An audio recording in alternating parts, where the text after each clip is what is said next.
Hello everyone, ಇದು ನಿಮ್ಮ ನೇತ್ರ. ಆ್ಯಕ್ಚುಲಿ ಎಲ್ಲರಿಗೂ ಕ್ಯೂರಿಯಾಸಿಟಿ ಸಿಕ್ಕಾಪಟ್ಟೆ ಇರುತ್ತೆ. ಇವತ್ತು ಸಂಡೇ ಆಗಿರೋದ್ರಿಂದ ಯಾವುದಾದ್ರೂ ಒಂದು ವಿಕೆಟ್ ಅಂತೂ ಪಕ್ಕಾ ಆಚೆಗೆ ಹೋಗುತ್ತೆ ಅಂತ. ಮತ್ತು ನಿಮ್ಮೆಲ್ಲರಿಗೂ ಗೊತ್ತಾಗಿ ಕೂಡ ಇರುತ್ತೆ ಐಶ್ವರ್ಯ ಅವರು ಎಲಿಮಿನೇಟ್ ಆಗಿದ್ದಾರೆ ಅಂತ. ಬಟ್ ನಿಜವಾಗ್ಲೂ ಐಶ್ವರ್ಯ ಅವರಿಗೇನೆ ಕಡಿಮೆ ವೋಟ್ಸ್ ಬಿದ್ದಿತ್ತಾ? ಐಶ್ವರ್ಯ ಅವರು ಯಾಕೆ ಎಲಿಮಿನೇಟ್ ಆದರು? ಅದನ್ನು ಕೂಡ ಈ ವಿಡಿಯೋಲ್ಲಿ ಮಾತಾಡೋಣ. ಮತ್ತು ಫಸ್ಟ್ ಟೈಮ್ ನಾನು ಆ್ಯಕ್ಚುಲಿ ನನ್ನ ವಿಡಿಯೋಲಿ ಸ್ವಲ್ಪ ಎಡಿಟಿಂಗ್ ಮಾಡಿ ಪ್ರೂಫ್ ತೋರಿಸ್ತಾ ಇರೋದು. ನನ್ನ ಚಾನಲಲ್ಲಿ ನಾನು ಪೋಲ್ ಇಟ್ಟಿದ್ದೆ.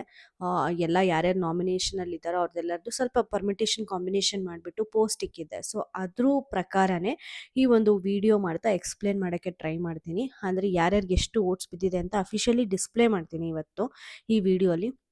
ಸೊ ಎಲ್ಲೂ ಸ್ಕಿಪ್ ಮಾಡದೆ ನೋಡಿ. ಫಸ್ಟ್ ಟೈಮ್ ನನ್ನ ಚಾನಲ್ನ ಯಾರಾದರೂ ನೋಡ್ತಾ ಇದ್ದರೆ ದಯವಿಟ್ಟು ಸಬ್ಸ್ಕ್ರೈಬ್ ಮಾಡೋದನ್ನ ಮರ್ತೋಗ್ಬೇಡಿ. ವಿಡಿಯೋಗೆ ಲೈಕ್ ಮಾಡೋದನ್ನ, ಕಮೆಂಟ್ ಮಾಡೋದನ್ನ ಕೂಡ ಮರ್ತೋಗ್ಬೇಡಿ ಅಂತ ಹೇಳ್ತಾ, ಇನ್ನು ಡೈರೆಕ್ಟ್ ವೋಟಿಂಗ್ ರಿಸಲ್ಟ್ಸ್ ಬಗ್ಗೆ ಮಾತಾಡೋದಾದರೆ ನಿಮ್ಮೆಲ್ಲರಿಗೂ ಗೊತ್ತಿರುತ್ತೆ ಫಸ್ಟ್ ಪೊಸಿಷನಲ್ಲಿ ಯಾರಿದ್ದಾರೆ ಅಂತ.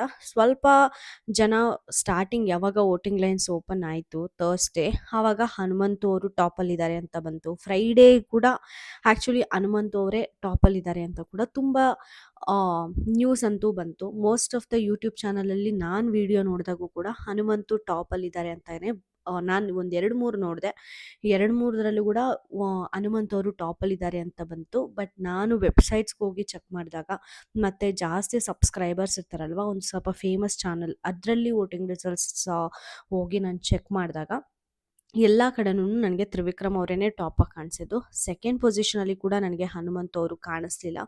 ಇನ್ಫ್ಯಾಕ್ಟ್ ನನ್ನ ಚಾನಲಲ್ಲಿ ಜಾಸ್ತಿ ಜನ ವೋಟ್ ಮಾಡದೇ ಇರ್ಬೋದು, ಬಟ್ 1,000, 2,000, 3,000 ಜನದವರೆಗೂ ಅಂತೂ ನನ್ನ ಚಾನಲಲ್ಲಿ ವೋಟ್ ಮಾಡ್ತಾರೆ. ಅದನ್ನು ಬೇಸಿಸ್ ಮಾಡಿಕೊಂಡು ನಾನು ಹೇಳಿದ್ರು ಕೂಡ ಫಸ್ಟ್ ಪೊಸಿಷನಲ್ಲೇ ತ್ರಿವಿಕ್ರಮ್ ಅವರಿದ್ದಾರೆ. ಹತ್ರ ಕೂಡ ಹನುಮಂತ್ ಅವರು ಎಲ್ಲೂ ಇಲ್ಲ. ಫಸ್ಟ್ ಪೊಸಿಷನಲ್ಲಿ ತ್ರಿವಿಕ್ರಮ್ ಅವರಿದ್ದಾರೆ. ಅರೌಂಡ್ 50% ಅನ್ಸುತ್ತೆ. ನಾನು ಇಲ್ಲಿ ಡಿಸ್ಪ್ಲೇ ಮಾಡ್ತೀನಿ ಪರ್ಸೆಂಟೇಜ್ ಎಷ್ಟು ಬಿದ್ದಿರಬಹುದು ಅಂತ ಚೆಕ್ ಮಾಡ್ಕೊಳ್ಳಿ. ಇನ್ನು ಸೆಕೆಂಡ್ ಪೊಸಿಷನ್ ಅಂತ ಬಂದರೆ ಸ್ಟಾರ್ಟಿಂಗಲ್ಲಿ ಹನುಮಂತ್ ಅವರು ಸೆಕೆಂಡ್ ಪೊಸಿಷನಲ್ಲಿದ್ದರು. ಬಟ್ ಅದಾದ ನಂತರ ಮೋಕ್ಷಿತ್ ಅವರು ಈ ಸಲ ಪರ್ಫಾರ್ಮೆನ್ಸ್ ಹೆಂಗೆ ಕೊಟ್ಟಿದ್ದಾರೆ ಅಂತ ನಿಮ್ಮೆಲ್ಲರಿಗೂ ಗೊತ್ತಿರುತ್ತೆ. ಒಂದು ರೆಸಾರ್ಟ್ ಟಾಸ್ಕ್ ಆಗಿರ್ಬೋದು, ಅಂದರೆ ಅವ್ರ ಸಿಬ್ಬಂದಿ ಆದಾಗ ಆಗಲಿ, ಇಲ್ಲಾಂದರೆ ಅವರು ನೋಡ್ಕೊಳ್ಬೇಕಾದ್ರೆ, ಬೇರೆಯವ್ರನ್ನ ನೋಡ್ಕೊಳ್ಬೇಕಾದ್ರೆ ಅವರಿಗಿದ್ದಂಥ ಪೇಷನ್ಸ್ ಆಗಲಿ, ಒಂಥರ ನೆಕ್ಸ್ಟ್ ಲೆವೆಲಾಗೆ ಪರ್ಫಾರ್ಮ್ ಮಾಡಿದರು. ಪ್ರತಿಯೊಂದು ಡಿಸಿಷನ್ನು ಕೂಡ ಹಂಗೆ ಕೊಟ್ಟರು. ಲಾಸ್ಟಲ್ಲಿ ಭವ್ಯದು ಒಂದು ಸ್ವಲ್ಪ ವಾಯ್ಸ್ ರೇಸ್ ಮಾಡಿ ಮಾತಾಡೋವಂಥ ಸ್ಕೋಪ್ ಇದ್ದಾಗ ಮಾತಾಡಿದರೆ ಚೆನ್ನಾಗಿರೋದು ಅನ್ನೋದು ಬಿಟ್ಟರೆ, ಇನ್ನು ಮಿಕ್ಕಿದ್ರಲ್ಲೆಲ್ಲನೂ ಕೂಡ 100% ಹಾಕಿ ಈ ವಾರ ಪರ್ಫಾರ್ಮ್ ಮಾಡಿದರು. ಸೊ ಮೋಕ್ಷಿತ್ ಅವರು ಸೆಕೆಂಡ್ ಪೊಸಿಷನಲ್ಲಿದ್ದಾರೆ. ಅವರಿಗೂ ಕೂಡ ತುಂಬ ಚೆನ್ನಾಗೇ ವೋಟಿಂಗ್ ಬಿದ್ದಿದೆ ಅಂತ ಹೇಳ್ಬೋದು. ಇನ್ನು ಥರ್ಡ್ ಪೊಸಿಷನಲ್ಲಿ ಹನುಮಂತು ಅವರಿದ್ದಾರೆ. ನಾನು ಸಪ್ರೇಟ್ ಪೋಲ್ ಕೂಡ ಇಟ್ಟಿದ್ದೆ. ಹನುಮಂತು, ಮೋಕ್ಷಿತಾ ಮತ್ತು ನಮ್ಮ ತ್ರಿವಿಕ್ರಮು, ಮಂಜಣ್ಣ ಅಂತ ಇಟ್ಟಿದ್ದೆ. ಮಂಜಣ್ಣಗೆ ಸಿಕ್ಕಾಪಟ್ಟೆ ಲೀಸ್ಟ್ ವೋಟಿಂಗ್ ಬಿದ್ದಿದೆ ಬಿಡಿ, ಈ 4 ಜನಕ್ಕೆ ಕಂಪೇರ್ ಮಾಡಿದ್ರೆ. ಅದಕ್ಕೋಸ್ಕರ ನಾನು ಏನು ಮಾಡಿದೆ, ಇನ್ನೊಂದು ಪೋಲ್ ಕ್ರಿಯೇಟ್ ಮಾಡಿದೆ. ಮಂಜಣ್ಣ, ಹನುಮಂತು, ಗೌತಮಿ ಮತ್ತು ಇನ್ನೊಬ್ಬರನ್ನ ಹಾಕಿದ್ದೀನಿ. ಸೊ ಅಲ್ಲಿ ನೋಡಿದಾಗ ಹನುಮಂತು ಅವರು ಟಾಪಲ್ಲಿದ್ದಾರೆ. ಬಟ್ ಮೋಕ್ಷಿತಾ, ತ್ರಿವಿಕ್ರಮ್ ಮತ್ತು ಹನುಮಂತು ಅಂತ ಹಾಕಿದಾಗ ಹನುಮಂತು ಅವರು ಥರ್ಡ್ ಪೊಸಿಷನಲ್ಲಿದ್ದಾರೆ. ಸೊ ಇಲ್ಲೇ ನಮಗೆ ಕ್ಲಿಯರಾಗಿ ಗೊತ್ತಾಗುತ್ತೆ. ಹನುಮಂತ್ ಅವರು ಥರ್ಡ್ ಪೊಸಿಷನಲ್ಲಿದ್ದಾರೆ, ಮೋಕ್ಷಿತ್ ಅವರು ಸೆಕೆಂಡ್ ಪೊಸಿಷನಲ್ಲಿದ್ದಾರೆ. ಹನುಮಂತ್ ಅವರು ಥರ್ಡ್ ಪೊಸಿಷನಲ್ಲಿರೋಕ್ಕೆ ಕಾರಣ ಕೂಡ ಎಲ್ಲರಿಗೂ ಗೊತ್ತಿರುತ್ತೆ. ಲಾಸ್ಟ್ ವೀಕು ಹನುಮಂತ್ ಅವರು ಸ್ವಲ್ಪ ಡಲ್ಲಾಗಿ ಇದ್ದಿದ್ದಂತೂ ನಿಜ. ತುಂಬ ಸಲ ಕಾಮಿಡಿ ಮಾಡಿಕೊಂಡು, ಹಾಡು ಹೇಳ್ಕೊಂಡು, ಎಂಟರ್ಟೈನ್ಮೆಂಟ್ ಮಾಡಿಕೊಂಡು ಇರಬಹುದಾಗಿತ್ತು ಆ್ಯಕ್ಚುಲಿ ಹನುಮಂತ್ ಅವರು ಲಾಸ್ಟ್ ವೀಕು. ಬಟ್ ಎಲ್ಲೋ ಒಂದು ಕಡೆ ಕಳೆದೋದ್ರ, ಧನ್ರಾಜ್ ಅವರಿಂದನೇ ಹೋಗೋದು, ಧನ್ರಾಜ್ನ ಮಾತ್ರ ಟಾರ್ಗೆಟ್ ಮಾಡೋದು, ಅದೆಲ್ಲ ಸ್ವಲ್ಪ ಆಯಿತು. ಅಂದರೆ ಫ್ರೆಂಡ್ ಕಂಫರ್ಟ್ ಝೋನ್ ಇರುತ್ತೆ ಅಲ್ವಾ, ಸೊ ಅವ್ರ ಜೊತೆ ಸ್ವಲ್ಪ ಜಾಸ್ತಿ ಅವ್ರಿಗೆ ಟಾಸ್ಕ್ ಕೊಡೋದಾಗಲಿ, ಇಲ್ಲಾಂದರೆ ಅವ್ರ ಕಾಲು ಎಳೆದಾಗಲಿ ಬರೀ ಧನ್ರಾಜ್ ಅವ್ರಿಗೆ ಮಾತ್ರ ಸೀಮಿತ ಆಗಿತ್ತು. ಬೇರೆಯವ್ರ ಹತ್ರ ಅದು ಇರಲಿಲ್ಲ. ಸ್ವಲ್ಪ ಮಿಸ್ ಹೊಡೆದ್ರು ಲಾಸ್ಟ್ ಟೈಮು ಹನುಮಂತು ಅವರು. ಸೊ ಹನುಮಂತು ಅವರು ಈಗ ಸದ್ಯಕ್ಕೆ ಥರ್ಡ್ ಪೊಸಿಷನಲ್ಲಿದ್ದಾರೆ. ಇನ್ನು ಫೋರ್ತ್ ಪೊಸಿಷನ್ ಅಂತ ಬಂದರೆ ಮೋಸ್ಟ್ ಆಫ್ ದ ಮೆಂಬರ್ಸು ಇದನ್ನು ಕೂಡ ತುಂಬ ಶಾಕಿಂಗ್ ಆಗೇ ತೊಗೋಬೋದು. ನನಗೆ ಆ್ಯಕ್ಚುಲಿ ಶಾಕ್ ಆಯಿತು. ಇನ್ಫ್ಯಾಕ್ಟ್ ಹೇಳಬೇಕು ಅಂದರೆ ಧನ್ರಾಜ್ ಅವರಿದ್ದಾರೆ ಫೋರ್ತ್ ಪೊಸಿಷನಲ್ಲಿ. ಜಾಸ್ತಿ ಡಿಫರೆನ್ಸ್ ಇಲ್ಲ ಆಯಿತಾ. ನನ್ನ ವೆಬ್ಸೈಟ್ನ ಮಾತ್ರ ನೋಡಿ ಇದನ್ನು ಮಾಡ್ತಾ ಇಲ್ಲ, ಬೇರೆ ಒಂದು ವೋಟಿಂಗ್ ರಿಸಲ್ಟ್ಸು ಕೂಡ ಕನ್ಸಿಡರ್ ಮಾಡೇ ಒಂದು ವೋಟಿಂಗ್ ವಿಡಿಯೋ ಮಾಡ್ತಾ ಇರೋದು. ನನ್ನ ಚಾನಲಲ್ಲಿ ಎಷ್ಟು ವೋಟಿಂಗ್ ಬಿದ್ದಿದೆ ಅನ್ನೋದನ್ನ ನನಗೆ ಡಿಸ್ಪ್ಲೇ ಮಾಡೋಕ್ಕೆ ರೈಟ್ಸ್ ಇರುತ್ತೆ. ಸೊ ಅದಕ್ಕೋಸ್ಕರನೇ ನಾನು ಡಿಸ್ಪ್ಲೇ ಮಾಡ್ತಿರೋದು.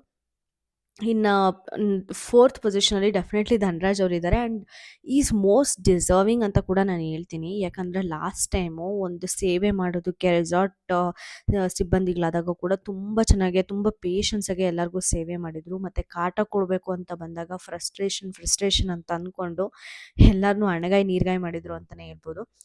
ಮತ್ತೆ ಎಲ್ಲಾ ಟಾಸ್ಕ್ ಎಲ್ಲ ಮುಗ್ದಾದ್ಮೇಲೆ ಎಲ್ಲೋ ನಾವು ಒಂದ್ ಕಡೆ ಓವರ್ ಆಗಿ ಯೋಚನೆ ಮಾಡಿದ್ವಾ ಅಂತ ಮಾನವೀಯತೆ ದೃಷ್ಟಿಯಿಂದ ಯೋಚನೆ ಮಾಡೋದಾಗಿರ್ಬೋದು. ಪ್ರತಿಯೊಂದೂನು ಆ ಮನುಷ್ಯ ತುಂಬಾ ಜೆನ್ಯೂನ್, ತುಂಬಾ ಹಾನೆಸ್ಟ್ ಅಂತ ಆಚೆ ಇರೋರ್ಗೆಲ್ಲರಿಗೂ ಕೂಡನು ತುಂಬಾ ಅನ್ಸಿದೆ. ಸೊ ಎಲ್ಲಾರು ಸಿಕ್ಕಾಪಟ್ಟೆ ವೋಟ್ ಕೂಡ ಹಾಕಿದ್ದಾರೆ. ನಾನ್ ಅಂದ್ಕೊಂಡೆ ಸೆಕೆಂಡ್, ಥರ್ಡ್ ಬಂದ್ಬಿಡ್ತಾರಾ ಅಂತ. ಯಾಕಂದ್ರೆ ಅಷ್ಟು ಚೆನ್ನಾಗಿ ಅವ್ರ ವೋಟಿಂಗ್ ಬೀಳ್ತಾ ಇದೆ.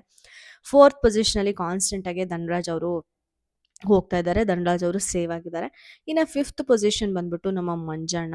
ಮಂಜಣ್ಣಗೂ ಕೂಡ ತುಂಬಾ ವೋಟಿಂಗ್ ಬೀಳ್ತಾ ಇದೆ, ಇಲ್ಲ ಅಂತಲ್ಲ. ಬಟ್ ಮುಂಚೆ ಇರೋ ಮಂಜಣ್ಣ ನಿಜವಾಗ್ಲೂ ಕಮ್‌ಬ್ಯಾಕ್ ಮಾಡಬೇಕು. ಮಹಾರಾಜ ಟಾಸ್ಕಲ್ಲಿ ಆಗಿರ್ಬೋದು, ಇಲ್ಲಾಂದ್ರೆ ಜಗದೀಶ್ ಸರ್ ಇದ್ರಲ್ಲ, ಜಗದೀಶ್ ಸರ್ ಇದ್ದಾಗ ಹೆಂಗೆ ಹೋಗಿ ಪ್ರವೋಕ್ ಮಾಡೋದು, ಒಂದು ಸ್ವಲ್ಪ ಇನ್ನೋವೇಟಿವ್ ಆಗಿ ಮಿಮಿಕ್ರಿ ಮಾಡೋದು, ಅದು ಇದು ಎಲ್ಲ ಮಾಡ್ತಾ ಇದ್ರಲ್ಲ, ಆ ಥರ ಮಂಜಣ್ಣ ಆ್ಯಕ್ಚುಲಿ ಎಲ್ಲರೂ ಎಕ್ಸ್ಪೆಕ್ಟ್ ಮಾಡ್ತಾ ಇರೋದು. ಓಪನ್ ಆಗಬೇಕು ಮಂಜಣ್ಣ, ಇನ್ನೂ ಚೆನ್ನಾಗಿ ಆಡಬೇಕು ಮಂಜಣ್ಣ ಅಂತಾನೆ ಎಲ್ಲರೂ ಎಕ್ಸ್ಪೆಕ್ಟ್ ಮಾಡ್ತಾ ಇರೋದು. ನೋಡಬೇಕು ಆ್ಯಕ್ಚುಲಿ ಮಂಜಣ್ಣ ಇನ್ನಾದರೂ ಕಮ್‌ಬ್ಯಾಕ್ ಮಾಡ್ತಾರಾ ಅಂತ. ಬಟ್ ಈ ವಾರ ಅಂತೂ ಹೋಗೋ ವ್ಯಕ್ತಿ ಅಂತೂ ಅಲ್ಲ ಮಂಜಣ್ಣ. ಆರಾಮಾಗಿ ಮಂಜಣ್ಣ ಸೇವ್ ಆಗಿದ್ದಾರೆ. 5th ಪೊಸಿಷನಲ್ಲಿದ್ದಾರೆ. ತುಂಬ ಚೆನ್ನಾಗೇನೆ ವೋಟಿಂಗ್ ಬಂದಿದೆ. ಅಷ್ಟು ದಾಳವಾಗಿ ಅಂದರೆ ಒಂದು ಸ್ವಲ್ಪ ಕೆಟ್ಟದಾಗೇನು ವೋಟಿಂಗ್ ಅಂತೂ ಬಿದ್ದಿಲ್ಲ. ಇನ್ನು 6th ಪೊಸಿಷನ್ನು ಕೂಡ ನಿಮ್ ಯಾರಿಗೆ ಬಿದ್ದಿರ್ಬೋದು ಅಂತ ಕೂಡ ಈಸಿಯಾಗಿ ಗೆಸ್ ಮಾಡ್ತೀರಾ. ಪಾಸಿಟಿವಿಟಿ ಅಕ್ಕ ಗೌತಮಿ. ಬಟ್ ಪಾಸಿಟಿವಿಟಿ ಅಕ್ಕ ಗೌತಮಿನ ಬಾಟಮ್ 2ಗೆ ಕರ್ಕೊಂಡು ಬರೋ ಒಂದು ಪ್ರಯತ್ನ ಪಟ್ಟಿದ್ದಾರೆ. ಇನ್ನೂ ಅವರಿಂದ ಬಿ ಟೀಮ್ ಎಕ್ಸ್ಪೆಕ್ಟ್ ಮಾಡ್ತಾ ಇದೆ ಅನ್ನೋದಂತೂ ಕ್ಲಿಯರ್ ಆಗಿ ಕಾಣಿಸ್ತಾ ಇದೆ. ಬಟ್ ಐಶೋರ್ನ ಇಟ್ಕೊಂಡಿದ್ದಿದ್ರೆ ಸಿಂಬಾ ಇದೊಂದು ಒಂಥರ emotional content next week family ವೀಕೆ ಆಗಿರೋದು. ಬಟ್ ಯಾಕೆ ಐಶ್ವರ್ಯ ಅವ್ರನ್ನ ಎಲಿಮಿನೇಟ್ ಮಾಡಿದ್ರು ಅಂತ ಇವತ್ತಿಗೂ ಕೂಡ ನನಗೆ ಅರ್ಥ ಆಗ್ತಾ ಇಲ್ಲ. ಗೌತಮಿ ಅವರಿಂದ ಅಷ್ಟು ಫ್ಯಾಮಿಲಿ ಕಂಟೆಂಟ್ ಬರ್ತಾ ಇರಲಿಲ್ಲ. ಬಟ್ ಈಗ ಮಂಜಣ್ಣ ಸ್ವಲ್ಪ ಎಮೋಷ್ನಲ್ ಆಗಿರೋರು. ಮೋಸ್ಟ್ಲಿ ನೆಕ್ಸ್ಟ್ ವೀಕು ಗೌತಮಿ ಅವರು, ಭವ್ಯ ಅವ್ರು ಏನಾದರೂ ಇದ್ದರೆ, ಇವಾಗ ಬಿದ್ದಿರೋ ಒಂದು ನೆಗೆಟಿವ್ ಇಂಪ್ರೆಷನ್ ಭವ್ಯ ಅವ್ರ ಮೇಲೆ ಏನಿದೆ ಅದನ್ನು ನೆಕ್ಸ್ಟ್ ವೀಕ್ ಭವ್ಯ ಅವ್ರು ತೊಳ್ಕೊಳ್ಳಿಲ್ಲ ಅಂದರೆ, ಒಂದು ಫ್ಯಾಮಿಲಿ ವೀಕ್ ಆದ ತಕ್ಷಣ ಭವ್ಯ ಅವರು ನಿಜವಾಗ್ಲೂ ಟಾಪ್ 5 ಬರೋದು ಸಿಕ್ಕಾಪಟ್ಟೆ ಡೌಟ್ ಇದೆ ಆಯಿತಾ. ಅಷ್ಟೊಂದು ನೆಗೆಟಿವಿಟಿ ಬಂದಿದೆ ನನಗೆ ಅನಿಸೋ ಪ್ರಕಾರ. ಬೇರೆಯವ್ರಿಗೆ ಏನಾದರೂ ಇರ್ಬೋದು, ನನಗೆ ಅನಿಸೋ ಪ್ರಕಾರ. ಸೊ ನನಗೆ ಭವ್ಯ ಈ ಸಲ ಐಶ್ವರ್ಯ ಅವ್ರನ್ನ ಇಟ್ಕೋಬೇಕಾಗಿತ್ತು. ಗೌತಮಿ ಅವ್ರನ್ನೇ ಎಲಿಮಿನೇಟ್ ಮಾಡ್ಬೋದಾಗಿತ್ತು ಅಂತ ಅನ್ನಿಸ್ತು. ಯಾಕಂದರೆ ಐಶ್ವರ್ಯ ಅವರ ಪ್ರಯತ್ನ ಸಿಕ್ಕಾಪಟ್ಟೆ ಇತ್ತು ಆಯಿತಾ. ಅಂದರೆ ಮೋಸ್ಟ್ ಅಂಡರ್ ರೇಟೆಡ್ ಕಂಟೆಸ್ಟೆಂಟ್ ಈ ಸಲ ಅಂದರೆ ನನಗೆ ಐಶುನೇ ಅಂತ ಅನಿಸುತ್ತೆ. ಯಾಕಂದರೆ ಗೌತಮಿ ಅವ್ರು ಪರ್ಫಾರ್ಮ್ ಮಾಡಿದ್ದಾರೆ, ಇಲ್ಲ ಅಂತ ಹೇಳಲ್ಲ. ಬಟ್ ಐಶು ಅವರು ಮಿತಿ ಮೀರಿ ನಾನು ಎಲ್ಲಿ ಹೋಗ್ಬಿಡ್ತೀನೋ ಅಂತ ವೀಕ್ ಟು ವೀಕ್ ಸ್ವಲ್ಪ ಎಷ್ಟು 4-5 ವಾರದ ಹಿಂದೆ ಸ್ವಲ್ಪ ಐಶು ಅವ್ರ ಪರ್ಫಾರ್ಮೆನ್ಸು ವೀಕ್ ಆಗಿತ್ತು. ಬಟ್ ಎಲ್ಲರಿಂದ ಯಾವಾಗ ಇನ್ಪುಟ್ಸ್ ಬಂದು ಬಾಟಮ್ 2ಗೆ ತೊಗೊಂಡೋದ್ರೋ ಅವಾಗಿಂದ ಐಶು ಪರ್ಫಾರ್ಮೆನ್ಸೇ ನೆಕ್ಸ್ಟ್ ಲೆವೆಲ್ಗೆ ಹೋಯ್ತು.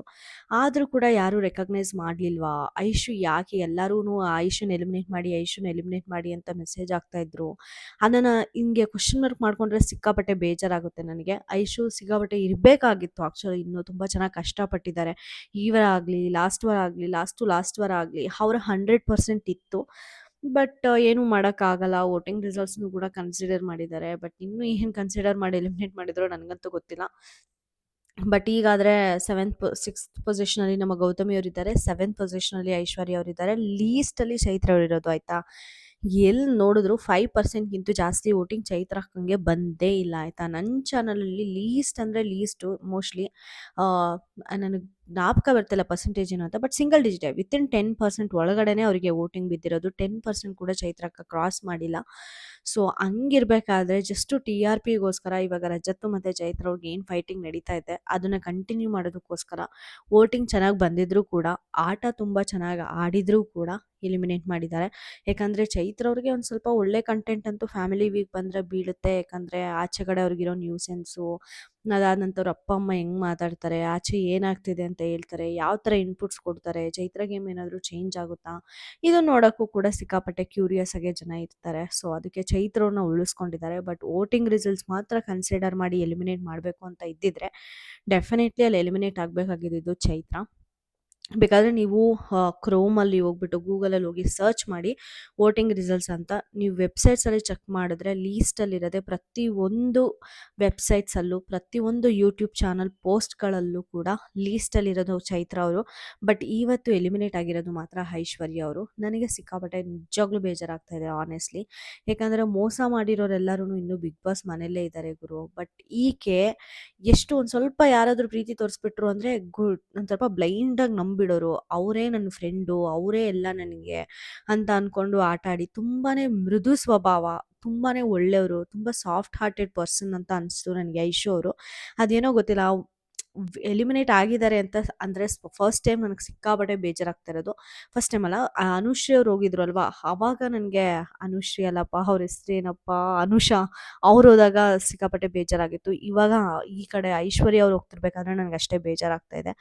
ಇಬ್ಬರು ಆ್ಯಕ್ಚುಲಿ ಜಾಸ್ತಿ ಡಿಸರ್ವಿಂಗ್ ಕಂಟೆಸ್ಟೆಂಟು. ಬಟ್ ವೋಟಿಂಗ್ ಕೂಡ ಚೆನ್ನಾಗಿ ಬಂದಿದೆ. ಯಾಕೆ ಎಲಿಮಿನೇಟ್ ಮಾಡಿದ್ರು ಐಶ್ವರ್ಯ ಅವ್ರನ್ನ ಅಂತ ಯೋಚನೆ ಮಾಡಿದ್ರೆ ಇನ್ನೂ ಕ್ವಶನ್ ಮಾರ್ಕ್ ಆಗೇ ಇದೆ. ನಿಮ್ಮ ಪ್ರಕಾರ ಯಾರು ಎಲಿಮಿನೇಟ್ ಆಗಬೇಕಾಗಿತ್ತು ಮತ್ತು ನಿಮ್ಮ ಫೇವ್ರೇಟ್ ಕಂಟೆಸ್ಟೆಂಟ್ ಯಾರು ಅಂತ ನನಗೆ ಕಮೆಂಟ್ ಸೆಕ್ಷನಲ್ಲಿ ತಿಳಿಸಿ. ಇಷ್ಟ ಆಗಿತ್ತು ಈ ವಿಡಿಯೋಗೆ. ನಿಮಗೆ ಈ ವಿಡಿಯೋ ಇಷ್ಟ ಆದರೆ ದಯವಿಟ್ಟು ಲೈಕ್, ಶೇರ್ ಆ್ಯಂಡ್ ಸಬ್ಸ್ಕ್ರೈಬ್ ಅಂತ ಹೇಳ್ತಾ ನಾನು ಈ ವಿಡಿಯೋನ ಮುಗಿಸ್ತಾ ಇದ್ದೀನಿ. Thank you so much.